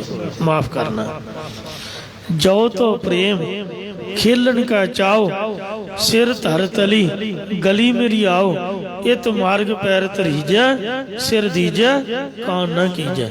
ਸ਼ਿਵ ਨਭ ਮਰਿਆ ਤਾਂ ਮਹਾਰਾਜ ਨੇ ਪੱਟ ਤੇ ਸਿਰ ਰੱਖ ਕੇ ਉਹਦਾ ਸਿਰ ਪਲੋਸਿਆ, ਆਖਿਆ ਉੱਠ ਮੈਂ ਆ ਗਿਆ। ਦਰਸ਼ਨ ਦੇ ਕੇ ਨਿਹਾਲ ਕੀਤਾ। ਫਿਰ ਕਹਿੰਦਾ ਘਰ ਚਲੋ। ਮਹਾਰਾਜ ਕਹਿੰਦੇ ਨਹੀਂ, ਮੇਰਾ ਕੀ ਕੰਮ ਹੈ ਉੱਥੇ, ਤੂੰ ਬੇਸਵਾ ਨੱਚਦੀਆਂ ਹੋਏ ਮੂਰਖਾ। ਚੰਗਾ ਤੂੰ ਸ਼ਰਧਾਲੂ ਹੈ ਗੁਰੂ ਨਾਨਕ ਸਾਹਿਬ ਦਾ, ਮਹਾਤਮਾ ਦੀ ਪਰਖੇਤਰਾ ਕਰੀ ਦੀ ਹੈ ਬੇਸਵਾ ਭੇਜ ਕੇ। ਮੈਂ ਨਹੀਂ ਜਾਂਦਾ ਜੁੰਦਾ, ਮੈਂ ਇੱਥੇ ਬੈਠਾ ਚੰਗਾ। ਗੋਡੇ ਗਾਡੇ ਘੁੱਟੇ, ਮਹਾਰਾਜ ਦੇ ਪੈਰ ਫੜੇ, ਮਾਫੀਆਂ ਮੰਗੀਆਂ ਵੀ ਹੁਣ ਤਾਂ ਮਾਫ ਕਰ ਦਿਓ ਜੀ, ਮੈਂ ਤਾਂ ਪਰਖ ਕੀਤੀ ਵੀ ਸੱਚਮੁੱਚ ਹੀ ਗੁਰੂ ਨਾਨਕ ਸਾਹਿਬ ਨੇ। ਫਿਰ ਕਹਿੰਦੇ ਜਾ ਕੇ ਗੁਰਦੁਆਰਾ ਬਣਾ, ਧਰਮਸ਼ਾਲਾ ਬਣਾਏਗਾ ਤਾਂ ਮੈਂ ਧਰਮਸ਼ਾਲਾ ਦੇ ਅੰਦਰ ਆਊਂਗਾ। ਮੇਰਾ ਨਹੀਂ ਕੰਮ ਤੇਰੇ ਮਹਿਲਾਂ 'ਚ ਜਾਣ ਦਾ, ਮੈਂ ਕੀ ਕਰਨਾ ਉੱਥੇ। ਫਿਰ ਉਹਨੇ ਧਰਮਸ਼ਾਲਾ ਬਣਾਈ। ਫਿਰ ਮਹਾਰਾਜ ਗਏ, ਕਰੜੀ ਪ੍ਰੀਖਿਆ, ਮੋਇਨਾ ਤੇ ਸੋਇਨਾ ਡਿੱਗ ਪਏ। ਤਾਂ ਫਿਰ ਮਹਾਰਾਜ ਨੇ ਆਖਿਆ ਵੀ ਮੇਰੇ ਪੁੱਤਰੋ ਉੱਠੋ। ਦੋਨਾਂ ਪਤੀ ਸਤੀ ਨੂੰ ਆਖਿਆ ਠਾਕੁਰ ਆ ਗਿਆ ਜੇ, ਦਰਸ਼ਨ ਦੇਣ ਲਈ ਖੜੇ ਹੋਵੋ।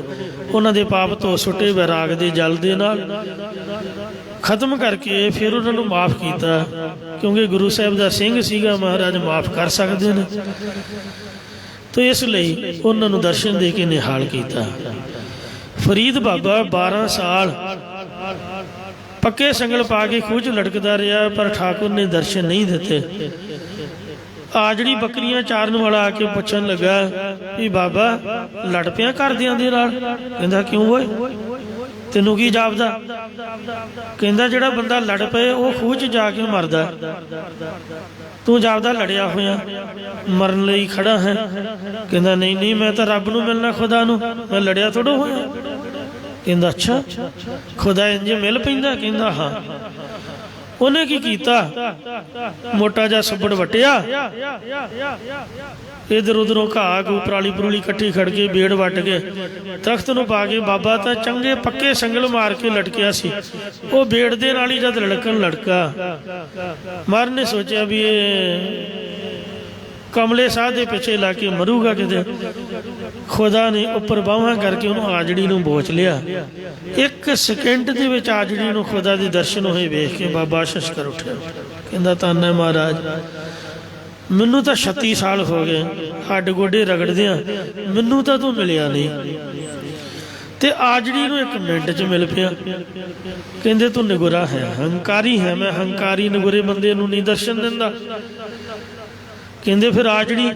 ਕਹਿੰਦੇ ਗੁਰੂ ਵਾਲਾ ਹੈ, ਇਹਨੇ ਤੈਨੂੰ ਗੁਰੂ ਧਾਰਨ ਕੀਤਾ, ਤੇਰੇ ਮਨ 'ਚ ਤਾਂ ਭਰੋਸਾ ਹੀ ਨਹੀਂ ਹੋਏ ਕਮਲਿਆ, ਤੂੰ ਪੱਕੇ ਸੰਗਲ ਮਾਰ ਕੇ ਲਟਕਿਆ ਹੋਇਆ। ਜੇ ਭਰੋਸਾ ਹੋਵੇ ਤੇ ਇਹਦੇ ਵਾਂਗ ਉਸ ਤਰ੍ਹਾਂ ਨਾ ਤੂੰ ਲਟਕੇ, ਤੂੰ ਮੈਨੂੰ ਹਾਜ਼ਰ ਨਾਜ਼ਰ ਹੀ ਨਹੀਂ ਜਾਣਿਆ। ਇਹਦਾ ਭਰੋਸਾ ਸੀਗਾ, ਇਹਨੇ ਤੇਰੇ ਬਚਨ ਤੇ ਭਰੋਸਾ ਕੀਤਾ, ਨੇ ਨਹੀਂ ਵੇਖਿਆ ਵੀ ਮੈਂ ਮਰ ਜਾਊਂਗਾ। ਗੱਲ ਤਾਂ ਭਰੋਸੇ ਵਿਸ਼ਵਾਸ ਦੀ ਹੈ। ਜਾ ਕੇ ਨਿਕਲਦੇ ਜਾ ਕੇ ਗੁਰੂ ਧਾਰ। ਸ਼ੇਖ ਸ਼ਾਹ ਸ਼ਰਬ ਨੂੰ ਗੁਰੂ ਧਾਰਿਆ, 12 ਸਾਲ ਸੇਵਾ ਕਰਕੇ। ਕਾਗਾ ਕਰੰਗ ਢੰਡੋਲਿਆ, ਸਗਲਾ ਖਾਇਆ ਮਾਸ, ਦੋਇ ਨਾ ਮਤ ਛੋਹ, ਫਿਰ ਦੇਖਣ ਕੀ ਆਸ। ਇਉਂ ਰੱਬ ਪਰਖ ਬੜੀ ਤਗੜੀ ਕਰਦਾ। ਅੱਗ ਦੇ ਵਾਂਗ ਜਿਸ ਤਰ੍ਹਾਂ ਰਸ ਸੁਕਾਉਂਦਾ, ਹਾੜ ਦੇ ਮਹੀਨੇ ਜਿਸ ਤਰ੍ਹਾਂ ਪਾਣੀ ਸੁੱਕਦਾ, ਇਸ ਤਰ੍ਹਾਂ ਬੰਦੇ ਨੂੰ ਸੁਕਾ ਕੇ ਤੀਲੇ ਵਰਗਾ ਕਰ ਦਿੰਦਾ ਹੈ। ਫਿਰ ਕਿਤੇ ਜਾ ਕੇ ਦਰਸ਼ਨ ਦਿੰਦਾ ਹੈ। ਭੀ ਸੁਕਿਰਤਨ ਹਾਰੇ। ਜਗਿਆਸੂ ਨੂੰ ਚਾਹੀਦਾ ਹੈ ਕਿ ਫਰੀਦ ਬਾਬੇ ਵਾਂਗ ਆਪਦੇ ਕਰਮ ਤੋਂ ਨਾ ਹਾਰੇ। ਮਹਾਂਪੁਰਖ ਸੰਤ ਗਿਆਨੀ ਜਰਨੈਲ ਸਿੰਘ ਜੀ ਖਾਲਸਾ ਪਿੰਡਾਂ ਵਾਲੇ, ਬਿਲਕੁਲ ਸਲਿਮ ਜਿਹਾ ਸਰੀਰ ਸੀਗਾ, ਨਾਰਮਲ ਜਿਹਾ, ਪਰ ਉਹ ਆਪਦੇ ਕਰਮ ਤੋਂ ਨਹੀਂ ਹਟੇ। ਸਾਰੀ ਦੁਨੀਆ ਸਾਥ ਛੱਡ ਗਏ, ਪਰ ਉਹ ਅੱਜ ਵੀ ਜਕਾਰੇ ਛੱਡਦੇ ਤੁਹਾਨੂੰ ਸੁਣਾਈ ਦੇਣਗੇ। ਰਾਤ ਫਿਰ ਛਾਇਆ ਤਨ ਤਾਕੈ। ਜਦੋਂ ਵੈਰਾਗ ਰੂਪ ਸੂਰਜ ਦਾ ਰਾਤ ਫਿਰਦਾ, ਪਾਪ ਵਿਵੇਕ ਆ ਜਾਂਦਾ, ਤਦੋਂ ਜਗਿਆਸੂ ਰੂਪ ਇਸਤਰੀ ਮਹਾਤਮਾ ਦੀ ਸੰਗਤ ਰੂਪ ਸ਼ਾਨ ਨੂੰ ਤੱਕਦੀ ਹੈ। ਢੀਡ ਲਵੈ ਮੰਜ ਬਾਰੇ। ਉਹਦੇ ਹਿਰਦੇ ਰੂਪ ਉਜਾੜ ਦੇ ਵਿੱਚ ਸਤਸੰਗ ਗੁਰੂ ਬਿੰਡੇ ਬੋਲਣ ਲੱਗ ਪੈਂਦੇ ਹਨ। ਅਵਗਣ ਬਾਦ ਚਲੀ ਦੁਖ ਆਗੈ। ਬੈਠੇ ਅਸੀਂ ਭਾਵੇਂ ਗੁਰਦੁਆਰੇ ਆ, ਕਹਿਣ ਮੁਤਾਬਕ ਸਿੱਖ ਹਾਂ, ਤੇ ਪਰ ਸਾਡੇ ਬੁੱਧੀ ਰੂ ਪੱਲੇ ਵਿੱਚ ਤਾਂ ਔਕਣ ਬੰਨੇ ਹੋਏ ਨੇ। ਗੁਨਾਹਾਂ ਨੂੰ ਤਾਂ ਸੁੱਟ ਕੇ ਹੀ ਨਹੀਂ ਆਏ, ਉਹ ਤਾਂ ਨਾਲ ਹੀ ਤੁਰੇ ਫਿਰਦੇ ਨੇ। ਤੋ ਇਸ ਤਰ੍ਹਾਂ ਜਿਹੜੀ ਜੀਵ ਰੂਪ ਇਸਤਰੀ ਆਪਦੇ ਬੁੱਧੀ ਰੂ ਪੱਲੇ ਦੇ ਵਿੱਚ ਧਰਮੀ ਹੁਕਮਾਉਂਦੀ ਹੋਈ ਵੀ ਗੁਨਾਹਾਂ ਨੂੰ ਬੰਨ੍ਹ ਕੇ ਸੰਸਾਰ ਤੋਂ ਚੱਲਦੀ ਹੈ। ਸੁਖ ਤਿਸ ਸਾਚ ਸੰਭਾਲੇ। ਉਹਨੂੰ ਦੁੱਖ ਅੱਗੇ ਪਰਲੋਕ ਵਿੱਚ ਦੁੱਖ ਹੀ ਦੁੱਖ ਪ੍ਰਾਪਤ ਹੁੰਦੇ ਨੇ। ਫਿਰ ਇਹ 'ਚ ਕਸੂਰ ਕਿਸੇ ਦਾ ਕੋਈ ਨਹੀਂ ਹੈ। ਆਤਮਿਕ ਸੁੱਖ ਉਹਨੂੰ ਮਿਲਦਾ ਜੋ ਸੱਚੇ ਗੁਰਾਂ ਦੁਆਰਾ ਸੱਚੇ ਵਾਹਿਗੁਰੂ ਨਾਮ ਨੂੰ ਸੰਭਾਲਣਾ ਕਰਦੀ ਹੈ। ਨਾਨਕ ਜਿਸ ਨੂੰ ਇਹੋ ਮਨ ਦੀਆ।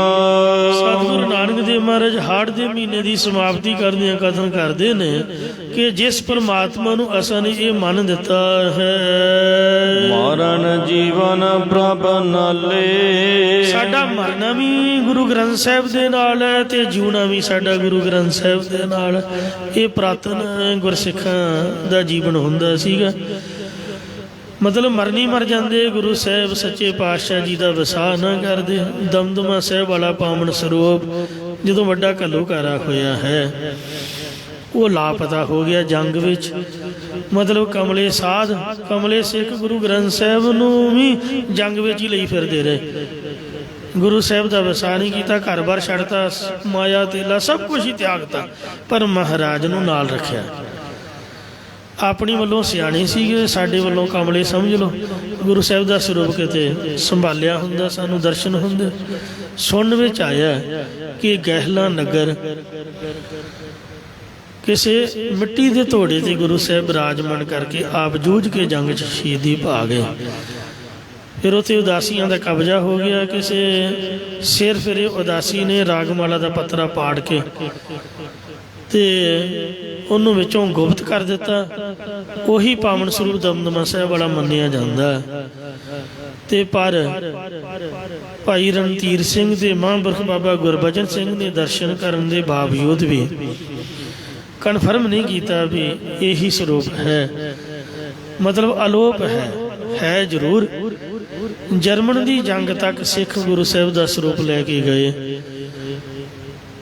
ਅਫਗਾਨੀ ਸਿੱਖਾਂ ਦਾ ਸਭ ਕੁਛ ਹੀ ਉਜਾੜਤਾ ਤਾਲਿਬਾਨਾਂ ਨੇ। ਕਈ ਤਾਂ ਡਰਦੇ ਮਾਰੇ ਭੱਜ ਆਏ, ਪਰ ਕੁਝ ਸਿੱਖਾਂ ਨੇ ਆਖਿਆ ਵੀ ਜਾਨ ਚਲੀ ਜਾਊ, ਵੱਧ ਤੋਂ ਵੱਧ ਸਿਰ ਹੀ ਲੈ ਲੈਣਗੇ, ਜੇ ਗੁਰਦੁਆਰਾ ਛੱਡ ਕੇ ਬੇਦਬੀ ਕਰਨਗੇ। ਉਹਨਾਂ ਗੁਰਦੁਆਰੇ ਦੇ ਸਤਿਕਾਰ, ਮਹਾਰਾਜ ਦੇ ਸਤਿਕਾਰ ਹੇਤ ਸਰੂਪ ਤਾਂ ਸੁਰੱਖਿਅਤ ਜਗ੍ਹਾ 'ਤੇ ਪਹੁੰਚਾਤਾ, ਤੇ ਪਰ ਆਪ ਉੱਥੇ ਰਹਿਣ ਦਾ ਮਨ ਬਣਾ ਲਿਆ ਵੀ ਮਰਨੀ ਮਰ ਜਾਵਾਂਗੇ, ਪਰ ਇਹ ਦੇਸ਼ ਨਹੀਂ, ਗੁਰੂ ਘਰ ਕਰਕੇ ਨਹੀਂ ਛੱਡਣਾ, ਕਿਉਂਕਿ ਇਹਦੀ ਬੇਦਬੀ ਹੋਊਗੀ। ਸੋ ਮਰਨਾ ਤੇ ਜਿਉਣਾ, ਜਿਵੇਂ ਲਛਮਣ ਸਿੰਘ ਜੰਡਣਾ ਬਣ ਕੇ ਸਾੜਿਆ ਗਿਆ ਨਨਕਾਣਾ ਸਾਹਿਬ ਦੀ, ਜਦੋਂ ਇਹ ਹੁਰਮਤੀ ਹੋਈ, ਬੇਅਦਬੀ ਕੀਤੀ ਨਰੈਣੂ ਮਹੰਤ ਨੇ, ਤੇ ਹੋਰ ਕਈ ਸਿੰਘਾਂ ਦੀ ਸ਼ਹੀਦੀ ਹੋਈ। ਇਸ ਪ੍ਰਕਾਰ ਸੋ ਪਹਿਲਾ ਮਰਨ ਕਬੂਲ ਜੀਵਨ ਕੀ ਸਾਡਾਸ, ਉਹ ਸਭਨਾ ਕੀ ਰੇਣੂਕਾ ਤਾਂ ਆਓ ਹਮਾਰੇ ਪਾਸ। ਇਹ ਸੱਚੇ ਪਾਤਸ਼ਾਹ, ਤੇਰੇ ਨਾਲ ਹੀ ਸਾਡਾ ਦੁੱਖ, ਤੇਰੇ ਨਾਲ ਹੀ ਸਾਡਾ ਸੁੱਖ, ਤੇਰੇ ਨਾਲ ਹੀ ਸਾਡੀ ਜ਼ਿੰਦਗੀ, ਤੇਰੇ ਨਾਲ ਹੀ ਸਾਡਾ ਮਰਨਾ ਹੈ। ਜੂਨ 84 ਦੇ ਅਟੈਕ ਵਿੱਚ ਜੋ ਹਰ ਕੀ ਪੌੜੀ ਦੇ ਉੱਪਰ ਪਾਵਨ ਸਰੂਪ ਸਭ ਤੋਂ ਵੱਡਾ ਪ੍ਰਕਾਸ਼ਮਾਨ ਹੁੰਦਾ, ਸਿੰਘ ਦੀ ਪਿੱਠ 'ਚ ਗੋਲੀ ਲੱਗ ਕੇ ਆਰ ਪਰ ਹੋ ਕੇ ਸ੍ਰੀ ਗੁਰੂ ਗ੍ਰੰਥ ਸਾਹਿਬ ਜੀ ਦੇ ਮੁੱਢ ਵਿੱਚ ਪੱਤਰਿਆਂ ਵਿੱਚ ਅਜੇ ਵੀ ਖੂਨ ਤੇ ਗੋਲੀ ਦਾ ਨਿਸ਼ਾਨ ਹੈ। ਸੋ ਇੰਜ ਸਿੱਖ ਦਾ ਜੀਵਨ ਮਹਾਰਾਜ ਦੇ ਨਾਲ ਹੈ। ਬਾਬਾ ਹਨੂੰਮਾਨ ਸਿੰਘ ਜਿਨ੍ਹਾਂ ਦੇ ਆਪ ਅਸਥਾਨ 'ਤੇ ਬੈਠੇ ਸੁਭਾਈਮਾਨ ਹੋ, ਇਹਨਾਂ ਨੇ ਵੀ ਆਪਦੀ ਜ਼ਿੰਦਗੀ ਗੁਰੂ ਦੇ ਲੇਖੇ ਲਾ ਦਿੱਤੀ। ਐਸੇ ਹੀ ਕੁਰਬਾਨੀ ਵਾਲੇ ਮਹਾਂਪੁਰਖਾਂ ਨੂੰ ਯਾਦ ਕੀਤਾ ਜਾਂਦਾ ਹੈ। ਗੁਰੂ ਸਾਹਿਬ ਦੇ ਸਾਹਮਣੇ ਖੜੋ ਕੇ ਅਰਦਾਸ ਵਿੱਚ ਨਾਮ ਲਿਆ ਜਾਂਦਾ। ਭੁੱਲਾਂ ਚੁੱਕਾ ਖਿਮਾ ਕਰੋ ਜੀ, ਅੱਗੇ ਤੋਂ ਸਮਤ ਬਖਸ਼ੋ। ਅਵਗਨ ਬਾਦ ਚਲੀ ਦੁਖ ਆਗਾ, ਸੁਖ ਤਿਸ ਸਾਚ ਸਮਲੇ। ਨਾਨਕ ਜਿਸਨੂੰ ਇਹੋ ਮਨ ਦੀਆ, ਮਰਨ ਜੀਵਨ ਪ੍ਰਭ ਨਾਲੇ। ਵਾਹਿਗੁਰੂ ਜੀ ਕਾ ਖਾਲਸਾ, ਵਾਹਿਗੁਰੂ ਜੀ ਕੀ ਫਤਿਹ।